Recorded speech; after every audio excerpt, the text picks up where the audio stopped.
Hi, so this slide presentation is created to explain the answers to selected problems from our fifth chapter, which is entitled Strategy and the Master Budget.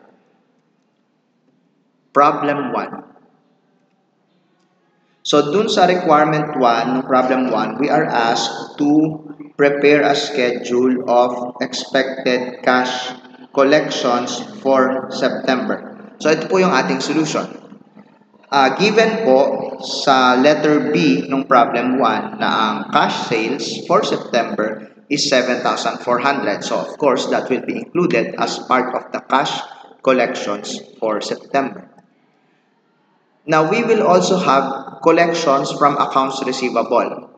Yung manggagaling sa sales ng September is 10% of 40,000. No? Kasi ang sabi, 10% of the sales on account are collected in the month of sale.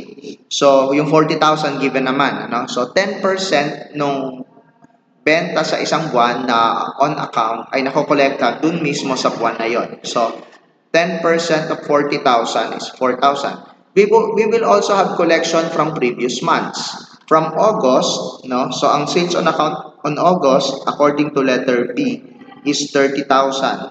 At ang sabi sa problem, 70% collected in the month following the sale. That's also in letter B, no?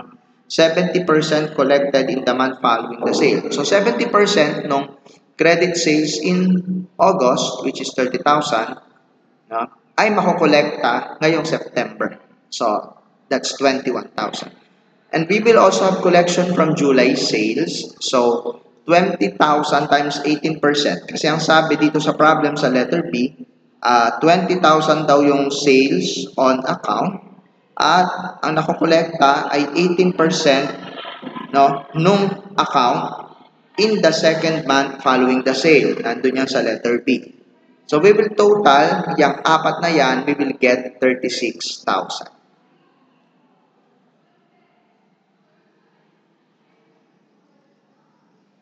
For requirement 2, we are asked to prepare a schedule of expected cash disbursements during September for inventory purchases.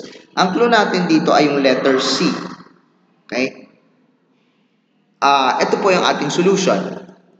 Dun sa purchases nung August, no, meron pa tayong utang doon, babayaran ngayong September. And the problem is very clear dun sa letter C na yung 16,000 accounts payable sa August, no, nung accounts payable related to inventory purchase, ay babayaran lahat. So, given naman siya sa letter C, 16,000. And we will also pay part of the September purchases. Ang sabi sa ating problem, 20% of a month's inventory purchases are paid for during the month of purchase. Nasa letter C po yan.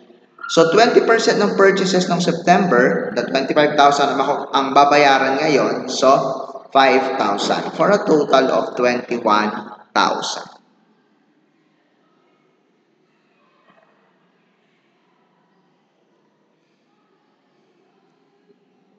For requirement 3, we are asked to prepare a cash budget for September plus another requirement to indicate the financing section. In the financing section, any borrowing that will be needed during September. So, ang ating cash balance for September 1 is 9,000 as given in the problem sa letter A. Collections from customers, this is from requirement 1, 36,000.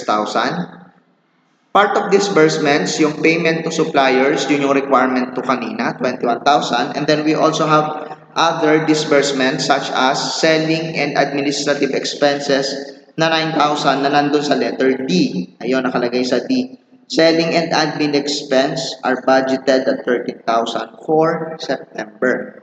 Of this amount, 4,000 is for depreciation. Siyempre, yung depreciation, non-cash, non-cash expense. So, i-deduct mo sa 13 yung 4, we will arrive at 9,000. Equipment purchases, nasa letter E, sinabi naman siya doon, so 18,000. And Payment of dividends na nabanggit naman sa letter E, no? Last part.